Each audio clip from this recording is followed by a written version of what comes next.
بله وی بشه جی ام بره خو بدن باکوی کردستان و ترکیه حتی که ام بجن هم روجلات ناوین تاثیر و چید به هم جی ام بجن مثلا کرد و ترکان دا باندورا و گلک مزنه و رولک استراتژیک تیه هه اگر وی داری پیشکتن چه به نوی روجلات ناوین جی گلک گوهرنه چه بن لی وی داری بختمه گلک تشتیجی بختمن قریزین که ام ناس دکن belki زیادتر ببن و گلک ولاتان جی بخسرنن امی ایرو نها ویا لی هفدیتنین برز öcalan را çendeke ev nezi çil pěnc roja pek nedahatin. Niha do heyetên bêjin hin hevdîtin pêk hanîn tê qalkirin ku bîst vê mehê hevdîtinê pêk bê pêşî em dixwazin van agahiya bigirin di vê çarçoveyê de ji parêzer Erselan Aktan ji komeleya hukuknasên ji bo azadiyê li ser internetê bi riya online li ser ekranê me ye. Erselan tu xêr hatî. Belê niha ez dixwazim pêşê vêya bipirsim. Bi rastî jî wê derê niha rewş çi ye? Rewşa aktûel ev hinekî çil pênc roja hevdîtin pêk nehatî ama niha hinekî baş bû. Wekî ez tiştekî bêjim. Yani hinek dibêjin şerê Îranê disekine, hevdîtin jî disekine, şer gavak gur dibe, hevdîtin jî dest pê dikin. Çi ye yani? Hem siyaset hem hukuk wê hêlêva çi diqewime? Belê şevaş bûwe û ji bo mêvanê me mêvanê me jî dema behsa vê meselê kirin, pirsgirêka Kurd kirin. Behsa her çar aliyên her çar parçeyên Kurdistanê dikerin. Hikûmeta Tirkiye jî û Partiya AKP jî wisa difikirin. Dema ew jî pirsgirêka Kurdan ya Tirkiye yan jî heke qanûnek derkevîtin li gorî her çar parçeyên Kurdistanê di nexînî wisa difikirî. Çima difikirîtin? Na hikûmeta Tirkiye destê xwe xurt dibîne. Hem ji bo li dijî Kurdan yan jî li dijî muxalefeta Tirkiye destê xwe gelek xurt dibîne. Her û propaganda wê jî dike. Li Sûriyê jî, li Îranê jî, li hemberî vî şerî jî dibêje em navberiyê dikin, em van dixine, em hev didin ku şeriyê xilas bikin û rola me jî gelekî mezin e. Çi qas ku van dewletan li Îranê, li Sûriyê yan jî li cihê pirsgirêka Kurd bêde axiftin, ew hinekî AKP dixebin stresê ji ber ku ew xurtbûna destê wan wek gelek jî vê xurtbûnê essehnînin, jê ewlenînin. Ji ber wê jî çawa ku ihtimalekî serkeftinekî Kurdan hebe da ku pêvajoya vê derê zeîf neke yan jî xirab neke, AKP gelek naxwaze behsa wê bike û naxwaze jî destê Kurdan xurttir diyar bike. Ihtimal ew e ku bi rêzpelda ji ber vê jî naxwaze gelek bê axiftin. Bêtir dixwaze ne pirsgirêka Kurd giştî, heke axiftinek hebe hinê li ser qanûna ku wê derkeve be. û ji xwe rojnamevanên AKP ya jî ên rêveberên AKP bêtir behsa vê qanûnê dikin û ew qanûn jî tenê heta niha PKK dihewîne ka vê tiştekî vê çawa ji çiya vê nexwarê ya jî dê piştî hatine nav bajaran êdî tev di heyata sivîl bibin dê çawa bimeşin behsa wê tê kirin. AKP jî bêtir dixwaze ew bê axiftin. Belê, niha ez dixwazim tiştekî ew ê ji birêz Abdullah Polat jî li ser ekranê ez wêya jî bipirsim. Abdullah Polat profesorê psikolojiyê ye bi taybetî ez dixwazim bêjin ev pêvajo psikolojiya gel ya civakî çawa tesirê çê dike. Ji wexta destpêkê gelek nakokî, gelek pirsgirêk de hatin di nav civakê de hebûn. Lê gava ku ev hevdîtin her diçin ber ve ciyekî diçin ciddiyet tê xuyanê û rewşa gel, hêvîdariya gel jî zêde dibe. Ez dixwazim hinekî vê hêlêva mamoste tu çi dibêjî? Yani psikolojiya gel, psikolojiya civakî ya ku em bêjin travmaya şer jiya ye niha meseleyeke aştî, dîplomatik, siyasî heye gel çawa psikolojiya travmayê derbasî ya siyasetê bibe û vê hêlêva tu çawa dibînî? Evî spas gelek spas. Ez dixwazim çend hev tiştabînin ziman ji ber ku ya yekemin di hemû şerê cîhanê da yani hemû şerê tên darxistinê da di zihniyeta wana da di giştî plansaziya psîkiyatrî û psikolojiyê derûnî hemû heye. Li dijî gelan dixwazim vî şerê qirêj û li bihemberî li ser gelan bixwînin û hemû semptomên nexweşiyê mezin derxin holê. Yani di hemû bi ew parêzerekî anî ziman ji bo ku di hevdîtina Birêz Öcalan jî mînakekî ew hemû di girêdayê mexanîzmaya psikolojiyê de di berbiavayî dardixin ku ji bona wî bi gerda ew naxwekî çêdibe ji nava gerda yê ew ê pirsgirêkê derûnî çêdibe û hevdîtin çênebe, bihev hevdîtin çênebe û di ewa wana da di çêbûna mirovayî da ev travma çêkirine pêşa rojê da. Travma çi dike û îzolasyonê gelekî mezin tîne holê. Ew travma gel werên cem hevdû dixwaze te bifetisîne. û dixwaze te îzolasyon bike. Yani te ji komelê, te ji civakê dûr bixe ji her tiştî. Yani tu dizanî di hemû mekanîzmaya di plansaziya dagirkera dan ew ole. Ew plana psîkiyatrî û psikolojî dardixin bi vî gavê dest pê dikin, çê dikin yani. Ji boî wî bê wî tiştekî nikarin bînîştûnê, tiştekî nikarin ser bikevin. Ji ber wî nava gerda ew çêdibe, yani nava gerda teqezekî çêdibe, nava gerda tiştê ku tê çêkirinê dixwazin hinek tiştê yani negatif wekî bixin nava gel û gel bi hev re kombûn bi hev re çênebe û pêş da nekeve. Ji ber wî travma ji serê xwe alîkî de ev şerê ku tên rojhilata navîn da û li hemû cîhanê de ev divan şerra da giştik şer suç e yani. Şer ji dijî mirovatiyê suç e. Yani em wekî bijîşk di aliyê psîkiyatrî û psikolojiyê da jî vana hemû suçin. Yani hemû dixwazin yani azadiya gel asteng bikin, dixwazin wana bifetisînin û nexweşiyê nava jenerasyonê de werin bidin çêkirinên. Yani bi hevdîra hevdîtin dira çê ew nexweşiyê pir mezin çêdibin. Ji xwe derketiye holê jî ew Ez tiştekî bipirsim. Niha Türkiye gavak siyasetê neqaşkirin lê siyasetmedar dibêjin ama psikolog dorê nadin wana ew bibêjin dibêjin psikolojik eşik. Yani psikolojik eşik hinekî Türkiye yani em bêjin xeta psikolojik Türkiye eger heyanî niha ısrar dike yan ji di nav metirsiyê de ye realiteya Kurda, rastiya Kurda qebûl bike ve hêrêva gavak gavan bavêje ev metirsiyeye nikare topî hev bike dibe ku rejima wan belaverayî bibe ev îdeolojiya wan resmî belaverayî bibe lê Birêz Öcalan ji hevdîtinan da wê temînatê dide ku na metirsin em dikarin demokrasiyê û xeteke nû ava bikin. Dixwaze vê hinek vê tirsê daxîne. Gelo vê hêlêva vê xeta psikolojîk ew her alî çawa müzakere dikin. Çavê te ev çawa tê xuyanê? Yani de ew da migava din anî şûnê ew di alîkî da yani bi gorî min dikarin ew ê nadin ew güvena û di nava gerda nahêle çê bibe yani nahêle ser bikeve. Yani ji gorî wana ewana hela xwe negîhandine encama xwe di wî encama wana da çi ye gel di nava hev da daha ew çê bibe yani zordarî were çêkirî di nava gerda bi hevra tişta pavra bikin bi hevra hûnênî yekîtî çê bibe naxwazin wana.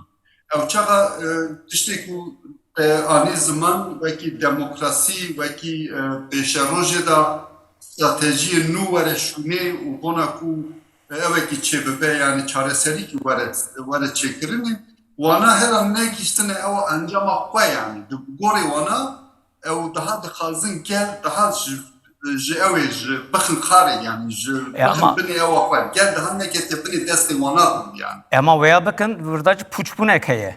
Siyaset puç dibe dixitime, mafya heye, reveberi, aboriya Türkiye serobin dibe, embejin evşer edi kur dibe, teni travma aliye civaka kur çenaba aliye devlet civaka Türkiye çedibe, be armanj dibe naha mesela gelek hezin kalifiye edi gelek kes Türkiye terk dikin yani bu xu terk dikin. Yani evaya mesela ev müzekere jibo Türkiye xerayoytun neye?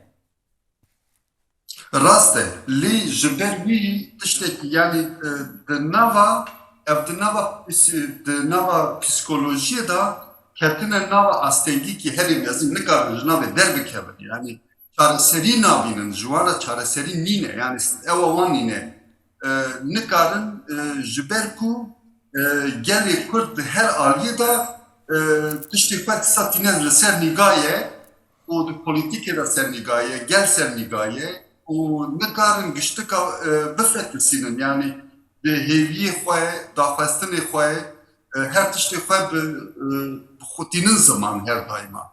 Ji ber wiyaka ji ber cem vî gelê hemû psikolojiya ku yani ew daxistine planê li serî da çêkirine lê ser nakeve yani ji bona ku ser neketiye dixitime her tiştê da. Mamoste ez avukat Eraslan bipirsim. Bi rastî vê pêvajoyê ve tev vê pêvajoyê tiştekî girîng derkete holê. Qala ew ê têkirin. Du qanûn çerçeve yasa tê gotin, yek jî kök yasa tê gotin. Ev vê pêvajoyê ve wekî em bêjin çareseriya pirsgirêkê him yê aktûel him jî yê bingehîn. Ev çine dikarî hinekî vê hêlê ve me agahdar bikî. Belê birêz perde vek hemû kesê em jî baş nizanin ka hevdîtin çawa diçin û ev qanûn dê tiştekî çawa bihewîne. Em li ser ihtimalan diçin û em wan ihtimalan jî di adliyan da û di girtîgehan da em wisa hesabê wê dikin. Gelo vê pêvajoyê çi tiştên erênî çi tiştekî erênî çêkiriye adliyan da di dewayan da di dozan da.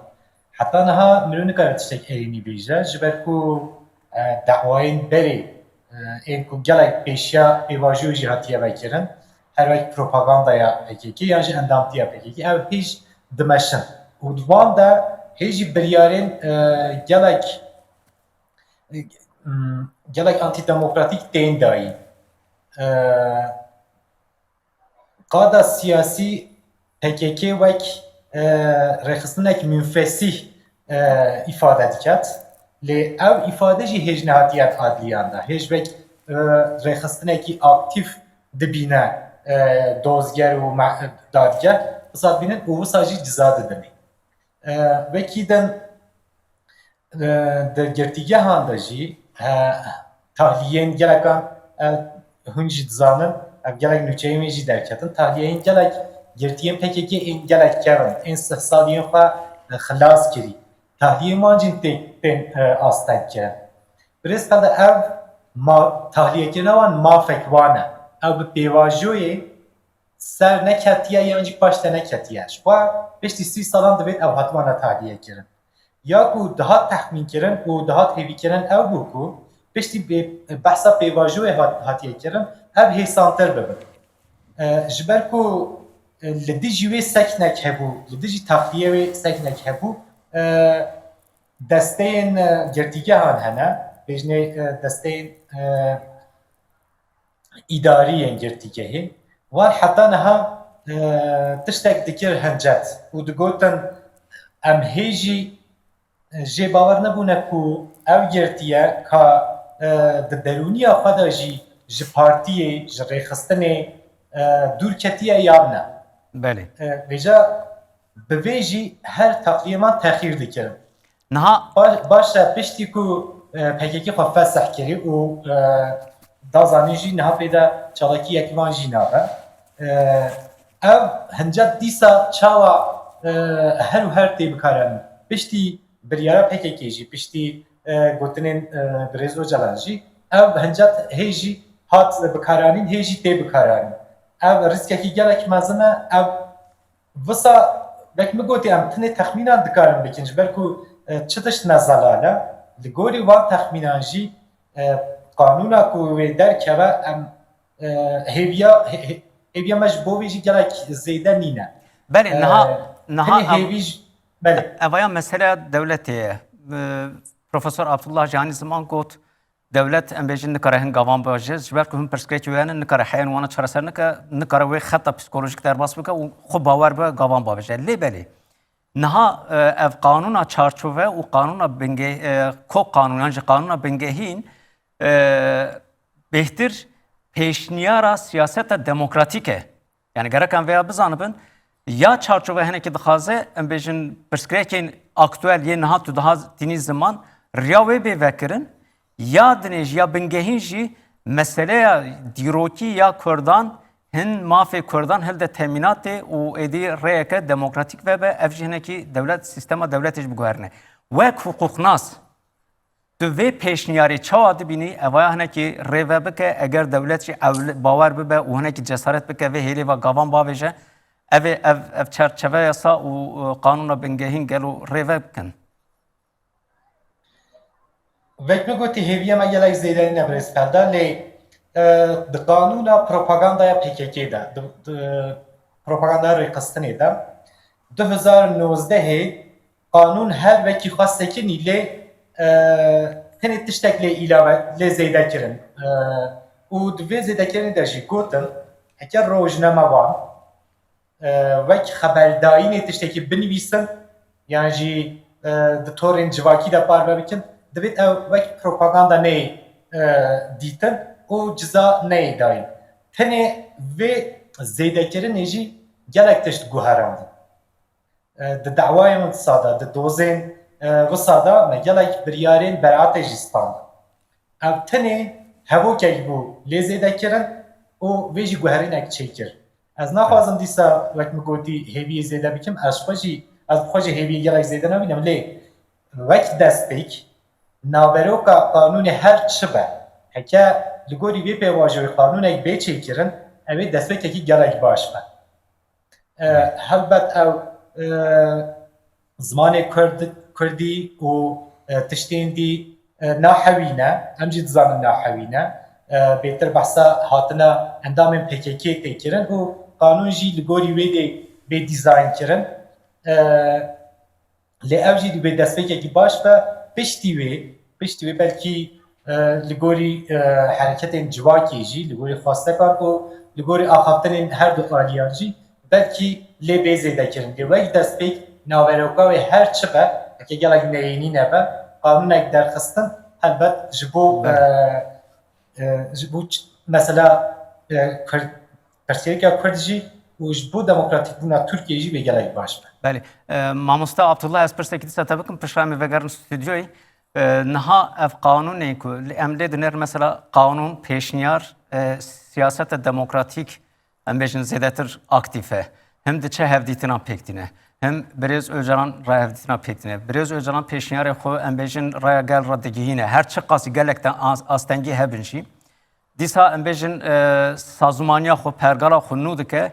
Wekî ev qanûna çarçoveyî, qanûna bingehîn bi vî avayî gelek projeya jî pêş dike. Evaya hinekî hêla psikolojîk va eniya demokratîk destê eniya demokratîk xurt nake gelo. Devlet vê hêlêva ketiya parastinê çünkü devlet gavan naveje. Rast e. Yani pêwîst e bawerî çê bibe. Yani tiştê ku Birêz Öcalan tîne ziman, tiştê ku yani polîtîka ya yani yekûterin pêra daxivin jî tînin ziman şanda diçe cem wî yani êku li Tirkiye jî da ziman hemûn giştek dixwazin evekî çê bibe. Yani di nava hev da bawerîkî were çêkirin. Yani baweriya Öcalan sedî sed ew moğlatinin yani rast zelal ber yapa باوری د عالی دنگا چینا یعنی جبوی کو د عالی درونیه دا اوا وانا استراتیجیا وانا پیش دا ناکه yani جبروی باور nakim hinekî bawer bikin ew ê çê bibe yani ji gorî ku em ser viyaka yani mirovkere bisekine analize çê bike yani ew tiştê ku gavê tên avêtinê bawerî çê bibe yani ew bawerî di alîkî de aliyê PKK çek danîn alîkî da tiştekî pir pêş da çûn yani xûn narin jê di alîkî da diplomasiya Kurdî pêş da dikeve wekî dinê rojava heye rojalata navîn heye aliyetine de Türkiye yani kav navêje yani ji bo wî bawerî tune yani plansaziya wî da xitmandî çêbiye yani pêj da nakeve ji ber yaka pêwîst e ew bibîse yani ê ku derûnasa hevalê ku li wê derên bijîşkê li wê derên ê ku mafê mirovan heye vaxa mafê mirovan heye raporê wana henin wana anîne ziman ewana bibin qeydê yani wana bînin şûnê ruha awaya pêş de here yani ji ber ku daîra ku yani ya derûnî ya psikiyatrî psikolojî hol kirine serinde tekine plansazî kirine ew îflas kiriye nizanin çi bikin di wî aliyê da yani tu çaqa di rejîma li wê derê di polîtîka wana gudar dikî di axaftinê wana gudar dikî hevdîtinê wana gudar dikî û pêşniyarê wana gudar dikî duwa da bawerî tune nizanin çi bikin stratejiya wana da yani kemasî gelekî heye lê ew dixwazin di wî kemasiya xwe di wî evê da derxin li ser gel da derxin di wî evê da di wî bixin para gel lê gel di alîkî dinê da wî baweriya xwe gereka neşkîne yani werin cem hevdû yani wî baweriya xwe pêş da bike tu ew nek para nede yani Belê yani hêzeke rêxistin bûyî hebe îradeyeke em bêjin xort hebe û siyaset û cîvat bi hev re di nav ahengekê de be bi wê nevê gereka dewlet gavekî bavêje em wê fehm dikin rast e belê mamoste spasiya te dikim tu li ser pêya jî may belê ez ê vegerim stûdyoyê em nekî stûdyoyê niqaş bikin spas baş mamoste tiştekî girîng eger Tirkiye yani wekî Profesör Abdullah ji got ev hinek metirsiyê xwe xetirê xwe bihêle aliyekî ew înada xwe jeostrateji ya dîrokî fermî ve ya bihêle aliyekî gorî realîteya rojhilata navîn Kurdan re bibe mitefîq bi wê nevê roleke jeostratejîk ya xwert nakeve destê Tirkiyeyê nabe aktorekî mezin بله او پرسیارێکی گرینگە بەری دەوڵەتا تورکیا ینی هەگومۆنا دەوڵەتا تورکیا وەکی دەوڵەت وەکی ژۆپۆلیتیکا تورکیای خاڵێت لە زەعیفێ دەوڵەتا تورکی کژە خاڵی زەعیفی ئاسایشە تورک ینی وەکی دۆزا کورد بوو ینی دۆزا کورد بگشتی بە خاڵە بەهێزە دەوڵەتا تورکە ینی ژە ئالیە هێز ئەما پشتی بەری چەند ساڵە بەری بەتایبەت دوای 27 ئۆکتۆبەرە 2023 هەگومۆنە ئیسرائیلیە ڕۆژهەڵاتە ناوین زیاتر بوو هەگومۆنە ئیرانê پاشفەچوونێک بتایبەت لە سووریا و لە gelek دۆردۆرێ دیکە هەگومۆنە ئیرانێک یەکەم زەعیف بوو کێ ڕۆڵ زیاتر بوو ئیسرائیل ڕۆڵاوی هەگومۆناوی وەکی هێزێکی هەرێمی وەکی هێزێکی هەرێمی ڕۆژهەڵاتە ناوین دەرکرد ئەو هێگومۆنە ئیسرائیل دەرکەوتن هەگومۆنە ئیسرائیلیە لە کێرێ بەرکەوتنێک کو دەرێ بەرکەوتن دروست بوو بۆ تورکیا ji Sûriye dest pê kir ewelîn ji Sûriye dest pê kir berî nêrînê cuda hebûn berkewtinê cuda hebûn şaşî rexnê cuda hebûn di nav siyaseta Tirkiye û siyaseta İsraîlê de ama elan berkewtineke zor car berkewtineke serbazî ji dihêt temaşa kirdin lê piştî ew şerê 12 roja sala borî da İsraîlê beramber İranê piştî sera 39 roja ew saliya 28 Februarî nêrîneke cuda di nav siyaseta Tirkiye durust bûye bi taybet sebaret bi İsraîlî dibêjin İsraîl hegûmona İsraîl dixwazî Tirkiye bi bandoriya Tirkiye ji rojhilata navîn kem bike we şerekî mezin birêw bibe yani İsrail dibêjin berî çend roja berî 2 hefta çapêkewtinekî Hakan Fidan heye di gel kanalekî İngilîzî îmaratî û cezîreyî İngilîzîş ew axaft nêwî parve dike. Hakan dibêjî armanca İsraîlî arman pêngava de hat dewleta Tirkiye. Ji ber hendê ew tirsa dewleta Tirkiye wekî doza Kurd wekî ew dîtinê ew rêkewtina beyna Yunaniya û Qubrîsî û İsraîlê şer deriya nawerast. Ew hemû bandoriya ji derdorê snûra Tirkiye dihên encamdan Tirkiye tirsek lê niştiye, tirseke mezin, tirseke geostratîjî. Tirkiye beramber çend tiştek rûberû dibêt. Yek Erdogan umrê wî diçîte ser ew piştî wekî dibêjin rewşa Tirkiye û rewşa qanûna Tirkiye dê hate gorîn. Ya divê doza Kurd, eger Tirkiye doza Kurd çareser neke bi şêwekî aştiyana ew doz her diteqît. Yani rojek dedî wekî bombek ye.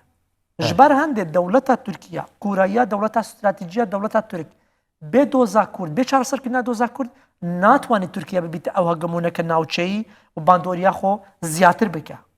Tirkiye rast e hegemoneka stratîjî ji ser rojhilata navîn heye.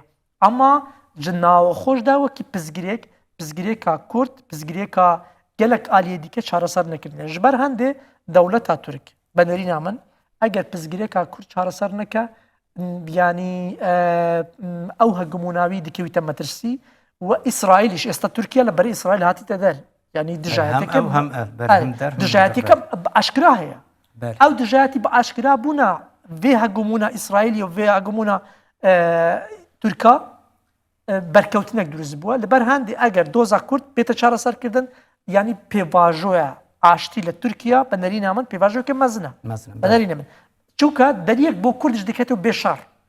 Çünkü ew xebatê çekdarî berî Kurd taxîk kirdin, taxîk kirawe benêrîna min bandoriya xwe vê serdemê kêm bûst.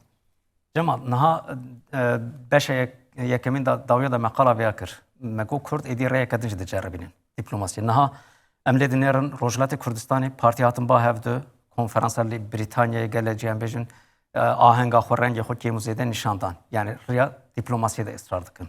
Nêçîrvan Barzanî gelek deverên Avrupayê di têkiliyan de ye. Çendek berî vêya birêz Mazlûm Abdî li Avrupayê hêla dîplomatîk gelek hezîtin pêk anîn û dîsa ısrar dike. û birêz Öcalan jî bi taybetî em bêjin bi ısrar bi rişt projeyekî em bêjin dimeşîne û hemû hêzên Kurdan gavek em lê dinêrin xeteke nû diceribînin. Evaya hinekî jî gelo tê qebûl kirin. Her çi qasî her yani Sûriye, Iraq her yek dewletek tiştekî dibêje ama gelemperî û evaya rêyeke çav ji bo Kurda vedike. Bêguman dozî Kurd li her çarpaçê Kurdistana hemû girêdirawî yekin û ew proje aştiye projeyekî mezin û pîroz e ke êsta niha hatûte berdestî her çarpaçê Kurdistan. Bes eger rastî bêjme te min wekû xwe yani tirsekî min heye, gumanekî min heye li yeknebûna Kurda. Yani êsta niha yekbûna Kurd çenê giring e, çenê ayendeyê Kurdistanê li her çarpaçê Kurdistanê yani berastî garantî dike. Bes eweş me ba bîr neçe em li navxwe Kurda çenê yani giring e bo ew ke em yek bigirîn dijminî me li derve kar li ser ewa dike ke em yek nebîn. Ama meselekî gelê giring e. Yani êsta reng e wekû مثلا لهريمي كردستان إلى باشورة أو ينبت يعني أو كشيء لنيواني عرب وكردي ما باشور دا نبي بلام لإيراني ولا تركيا مثلا قالك جدايا يعني بيجومان هم إيراني هم تركيا للاعيني استخباراتية وللاعيني آبورية وللاعيني جغرافية وللاعيني هجموني لسر حزب كان لهم روشلات وهم لباشوری کردستان کار لسر و دکن که کرد تبان نبی، کرد یک نبی، کرد هاو آهنگ نبی. من براستی او مترسیه که هی کلیه ترسم، اما بگومان اگر کرد لم کاته دا يعني لسر مسئله رجاوا دانیشتنێکە بەڕێز مەزلوم عەبدی هات بۆ باشووری کوردستان یعنی بەرامبەر دۆزێک بوونەوە کە تقریبا یعنی هەموو دەسەڵاتدارانی باشووری کوردستانیژی فام کردن تێگەیشتن کە دۆزی کورد ئێستا نەها یەک ڕێدە دەچێت لە ئەگەر شکست بێ شکست هەر چوارپاچی کوردستانە ئەگەر سەرکەفتن بێ هیچ هەر چوارپاچی کوردستانە من تەنها ترسی من ئەوەیە کە کورد لەم کاتە هاو ئاهەنگ نەبن و هێوی دەکەم ببن برێز ئێراستان ئەز پێ بپرسم نها بەرێ هون هەمان وەختێدا ئەندامێ سازیەکە سیڤیل یا civakînejî ئەم زانم li Bakurê Kurdistanê Tirkiye dibe gelek sazî û dezgeh henin mafê mirovan, sendîkayan, em bêjin partiyên siyasî û gelek hêz henin. Ji bo vê pêvajoyê gelo erkê xwedînin jî gereka zêdetir aktif nebin evana yani çünkü tenê mesele em bêjin müzakereyên İmraliyê Birêz Öcalan devletînin gereka sazî û dezgeh jî hinekî rengê xwe nîşan bidin, daxwaziya xwe eşkere bikin, zeral bin, li qadan bin, an jî platformê dinê rewş çawa tê xwe yani hêle saziyên sivîl, civak, siyaseta sivîl çi diqewime li Tirkiye? Birêz pelda armancekî vê pêvajoyê jî ew bû ku pirsgirêka Kurd zêdetir bête axiftin.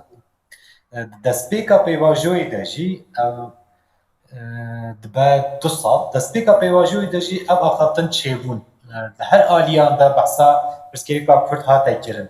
Aliyê ekonomîk, aliyê çandî, aliyê zimanî û aliyê hukukî ev hemû hatine axaftin. Başî ez wisa texmîn dikim ku AKP ajandaya xwe heye û li dijî vê ajandayê çi bêne axaftin AKP nerahet diket.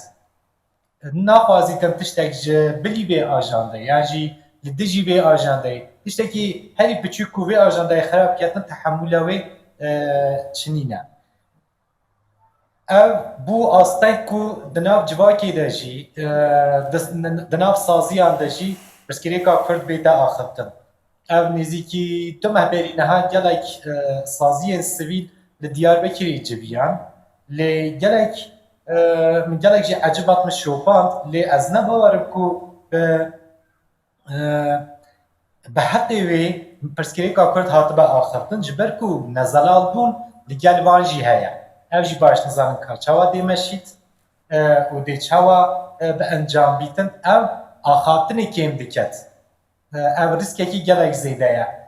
Di meclisê de Meclisa Tirkiyeyê de jî gelek kêm tê axaftin.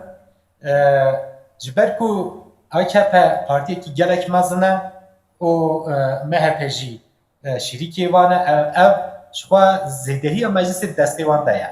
û çapemenî bi temamî belkî em bêjin sedan not di destê AKP de ye. Heket vê çapemeniyê de ev pirsgirêk ev meseleneyê axaftin civak jî nikare biaxive. Yan jî axaftinên civakê jî nagihêjin raya giştî. Vê gavê em dikarin bêjin ku axaftina pirsgirêka Kurd nehatiye asteng kirin bi aliyekî fermî lê hatiye rawestandin, hatiye sekinandin. Helbet hinekan jî Belê tiştek balkêşe yani gotina te belê kerem ez bipirsim tu berdewam hema bêje aynı gotina xwe lê yani tiştekî balkêş tamam RVB iktidar yani ji MHP yani ji CHP awana partiye siyasî ê meclisine tiştek dinê ama sal nîvekî derbastir bû ev pêvajo ji şer sekiniye û em bêjin bînvedaneke ye her çiqas hîn şaredarî em bêjin qayîm hebin hinek jî azadin û xebatê xwe dikin saziyên sivîl vê gavê zêde astengî tunene ev saziyê sivîl mesela erkê xwe gava em bêjin pêvajo 2013 hebû 13-15 û niha em bidin berhevdi rastî vê gavê sistbûnek heye giraniyek heye yani ne ku devlet ev sazî û dezgeh çima ew nakin nameşin yani dikarin mesela bibêjin projeya me jî ev e dikarin em bêjin Birêz Öcalan pêşkêşî Birêz Öcalan jî bikin Birêz AKP jî bikin yani em bêjin hukuknas hûn dikarin qanûnek bingehîn yani jî hûn çend xalan dikarin pêşkêş bikin yani jî baroya Amedê yani jî baroya Kurdistanê yani jî baroya hemû Tirkiye dîsa mafê mirovan heye yani ev sazî û dezgeh çimanekî aha sist mane bêdeng mane. Birêz pelda niha çiqas bên cemhev jî çiqas hukuk naz bên cem hev nikarin li ser kanûna ku wê derkeve axaftinekî dirêj bikin ji ber ku nezelane. Ji ber ku hukuk naz jî û baro jî nizanin dê kanûnekî çawa derkeve. Hemû kes li benda tiştekî ye lê ev tişt pêk nayet. Pêşveçûn jî naçêbî. Ev axaftinê êdî bê encam dihêle. Wekî dî ez belkî wek rexneyekî ji mirov dikare bêje piştî ku AKP ajandaya xwe şopand û axaftina pirsgirêka Kurd ew qas rawestan yan jî hêdî kirin bêjin mixabin belkî ji nezelalbûnê ve belkî jî hinekî dî metirsiyên dem partî jî hebe belkî bêjin ev gelek bê axaftin belkî jî pêvajoyê em fekte bike tiştên neyînî lê bike lê wisa diyar e ku dem partî jî û saziyên sivîl ên demokratîk ên pêvajoyê dihewînin û dixwazin bige encamekî demokratîk ev jî mixabin gelek bê pirsgirêkî naaxivin li ser vê panelan naçêkin konferansan naçêkin ev jî axaftinê mixabin kêmtir dike lê wek min gotî axaftina pirsgirêka Kurd armancekî vê pêvajoyê bû û her bê axaftin ev nezelalbûn jî ez bawerim ku dê xilas bibe. Ez tiştek dî bêjim birêzperda taybetmendiyekî AKP heye. Mijar her çi be dema tiştek ji iqtidarê bêxwastin care ewilî yani hamle herî ewilî ya ku AKP diketin dixwaze vê mijarê hinekî sar biket. Yani bi kelekela vê mijarê naxwazîtin pêngavekê xwe bêjirtin ji ber ku belkî metirsî wan jî yên taybetî hebin belkî nexwazin xeletiyan bikin lê taybetmendiya wê herî sereke û Tirkiyeyê de tê zanin ev e ku sarkirina axaftinê li kêrî ajandaya li gorî ajandaya AKP dimeşe. Vêca ev jî belkî rîskek bîtin çawa ku axaftina pirsgirêka Kurd hate hêdî kirin belkî wekî pirsgirêkên dî ev jî pêvajoyê ev fekte bike û tiştên neyînî derxe holê lê wek te gotî ev rexneya te kirî gelek civak jî û sazî jî bêpar vedikin ev jî îfade dikin pirsgirêka Kurd piştî pêvajo dest pêkirî gelek hate axaftin lê piştî merheleyekî dî hate sist kirin û hêdî kirin. Belê. Mamoste niha gelo ne mümkün bû Başûrê Kurdistanê ji vê hêlê ve hangavan bavêje. Rojavayê Kurdistanê, deverên Kurdistanê dinêjî. Yani bibêjin mesela her kes dixwaze yani pirsgirêka meselenekî çareser bûye. Bi destpêkê wek daxuyanî, wek mesaj, wek peyam jî piştgiriya xwe em bêjin rêveberên Başûrê Kurdistanê anîn ziman. Dîsa Rojavayê Kurdistanê vêya jî dibînin ama zêdetir gavan bavêjin.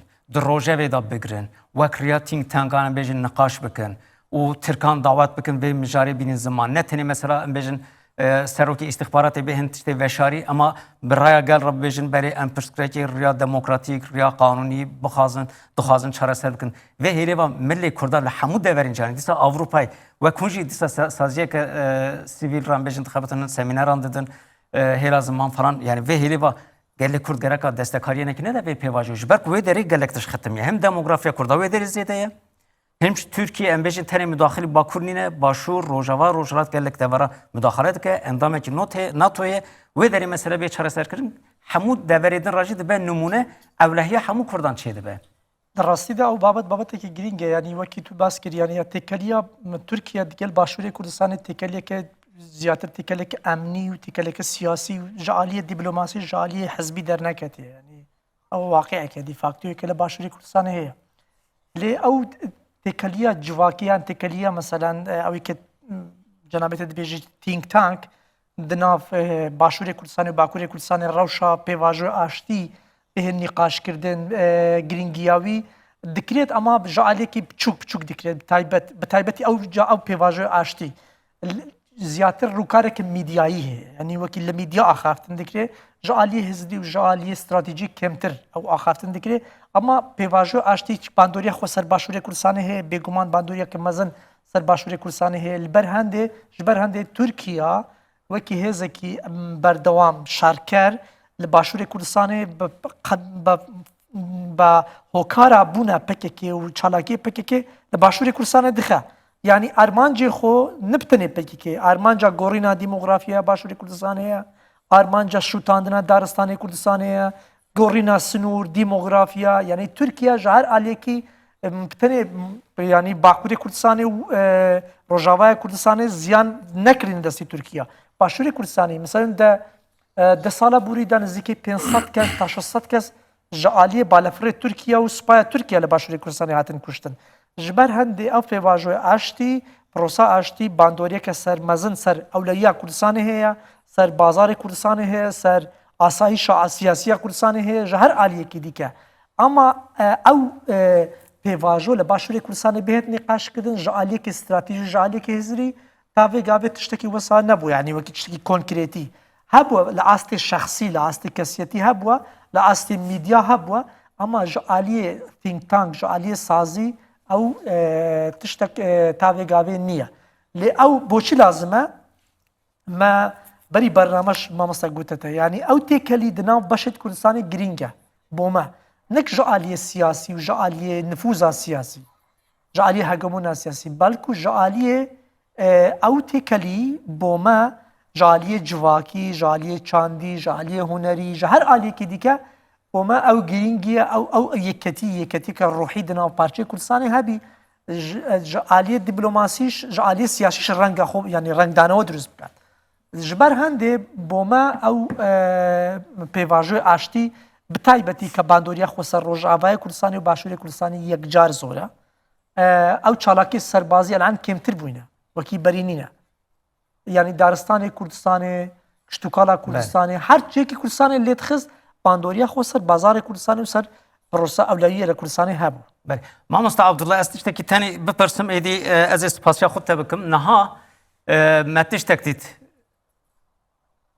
belê ev derketî herhalde bi rastî min ê ev bipirse Cemal wextê ez vê te bipirsim yani mesela meseleya ku em bêjin Rojavayê Kurdistanê pêk hatî civata Kurd hemû bû yek vêya hêla derûnî ji tiştekanî ziman hêla siyasî ji gelek mesaj da hemû civatê hemû siyasetmedarên tevgera Kurd û ev yekitiya gel yekrêziya gel yani hemû deverên Kurdistanê ji bo siyaseta sivîl em dikarin çawa bikar bînin ew derketina hemû aktör bo xwe veya çawa bikar bînin vê potansiyelê vê enerjiyê dibînin û bikartînin gelo ew derketinî millet li her çwarparçeyê Kurdistanê ji bo piştîwanî li Rojavayê Kurdistan ew derxist ke millet gel serûyî hizb dinerin, serûyî hizb hereket dikin ve serûyî hizb piştîwanî li yektir dikin. Hûn dizanin li hawkar lew katê ke meselê Rojavayê Kurdistan hebû, înternet li Rojhilatê Kurdistan û li Îranê te nebû. Belam sererayê ew ji gelî me li Merîwan û Sino Mehabadê hatin xweyan geyanda Rojavayê Kurdistanê. Sererayê şaşetiyê ke hikûmetî herêmî Kurdistan li Başûrê Kurdistan kirdibû, belam em dît derketinîkî pîroz li gelî me li Başûrê Kurdistanê hebû. Bes eger yani Rojhilatê Kurdistan eger bixwazim betûn bikim berê şerê yani berê 2 salê wekî hizbên Rojhilatê Kurdistanê tirsekîyan hebû li yekem li PKK li hejmonî PKK ke تو بخوازی و نخوازی یعنی هژمونی که لأوروپا هیا لرجاوای کردستان هیا لباکوری کردستان هیا ترسک هبو لأو أحزابی رجلاتی کردستان اما یک دو خوێندنەوەی کی ئوسا دەکردن کە دۆزی مەسلەی ڕۆژهەڵاتی کوردستان هیچ گرێدراو نییە بە تورکیەوە یعنی ئەوە دۆزێکی جودایە و لە باکوورە و مەسلەی جودایە بەڵام بەڕاستی تورکیە خزمەتێکی گەلێک مەزن کرد بە ڕۆژهەڵاتی کوردستان چ بوو کە مەسلەیەوە هاتە ئارایە کە پێشمەرگە و گەریلا لە ڕۆژهەڵاتی کوردستانێ دەست بوەشێنن حرەکەتکەن بێنە ناو تورکیە هەڕەشەیە کرد گوتکو ئەگەر لە ڕۆژهەڵاتی کوردستان هەر تشتێک چێ ببێت ئەم مداخلەی نظامی سەربازی دەکەین ئەوە نیشاندا کە بەڵێ دۆزی کورد لە چوارپارچەی کوردستان هەموو گرێدراوی یەکە و هەر کارێ بکرێت لە ئایندەی ڕۆژهەڵاتی کوردستان هێزی سەربازی هێزی ئاسمانی هێزی تورکیا دکارێ مەترسیەکی مەزن لە ڕۆژهەڵاتی کوردستان چێ بکە و پشتی وی ئەم دیتن کە بە تایبەتی حزبی دموکراتی کوردستانی ئیران و پشتی وی دووسێ باڵی کۆمەڵە هاتنە جەم پارتی ژیانی ئازادی کوردستان ئەو پارتی ژیانی ئازادی کوردستانە کە بەرێ دەگوتن یعنی چاوە هەژمونی پەکەکە لەسەر پژاکەیە ئەمە پشتی ئەو هەڕەشەی کە ئاکەپە کرد و تورکیا لە ڕۆژهەڵاتی کوردستان کرد کۆمبوونێ چێبوو و ئێستا نەها هون دەزانن لە بەرێ چەند دوو هەفتانە یعنی حرەکەتی گەریلایی چێبوو لە ڕۆژهەڵاتی کوردستان حرەکەتی پێشمەرگاتی چێبوو لە ڕۆژهەڵاتی کوردستان کە ئەمانە هەموو گرێدراوی یەکن و کەس وەکو ئالی سیاسی لە ڕۆژهەڵاتی کوردستان نکارن یعنی ئەو مەسلەی ئاشتیە تنە بکەن نکارن و ئەو واقعە نەبینن ئێستا خۆشبەختانە لە ڕۆژهەڵاتی کوردستان ئەو وێنە جوانە دەرکەوتووە برێز ئارستان وەک پرسکرێکە پرسە داوی بە جەنابێت تە پرسم زێدە مای نەها vêya bêjim bîst sê mehê hevdîtinê pêk bê eger vê derê vê hevdîtinê da mesajên erênî bêne ji ber ku hin nîşan hevdîtin çi çêbûn yek jî Erdoğan berî vêya got berî ku meclîs biçe navberê tadîlê wê wextê qanûnê derxîne belkî ew qanûn dilê civakê nîm be dilê we nîm be wek hûqnasun dibêjin hin tişt nezanî gelekin lê di dîroka Tirkiyeyê meclîs cara yekemîn qanûnekê dernexîne ev ji hêla xeta psikolojîk ve gavek nîne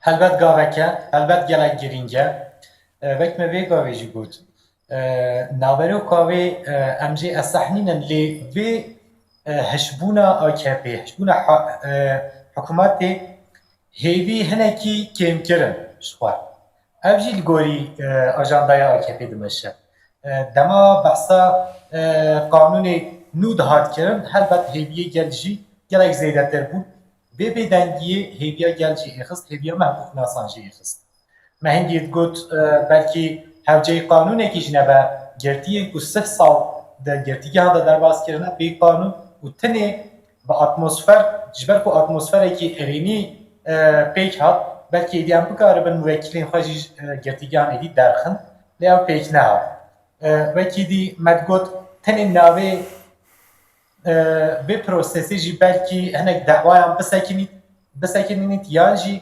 cizadayînan bisekînîn ev jî pêk nehat wan hemûyan hêviyên me li gorî ku qanûna derkevin hêviyên me kêmkirin hêviyên me êxistin lê dîsa dikare geş bike hêviyan tenê em jê ew nebû ku em jê êdî em zanin naberoka wê gelek me razî naket hikûknasan razî naketin gelek li gorî standardên Ewropayê li gorî dadgeha mafê mirovan ya Ewropayê heta li gorî standardên mehkemeya dadgeha makezagonê a Tirkiyeyê jî nabin lê wek destpêk belkî van hêviyan dîsa geş bike tenê derketina qanûnê bi xwe êdî bû me erênî dihêtin helbet divê pêvajoyê de divê rêyê de êxistina hêviyên me ne tiştekî baş e lê ev armancî naguherî armanc ew e ku qanûnên demokratîk derkevin û vê prosesê jî hinek dî geştir bike vek min pêşî de jî got ez dubare dikim hêviya min gelek zêdenî ne ji bo naveroka qanûnî lê ez gelek dixwazim derkeve belkî axaftinên li ser vê meselê û hêviya jî dîsa geş bike çi qas hêvî geş bibin û qanûna nû çi qas bê axaftin çi qas pêşiya axaftinê veke ez bawerim dê rêya qanûnên nû jî veke Birêz Öcalan vek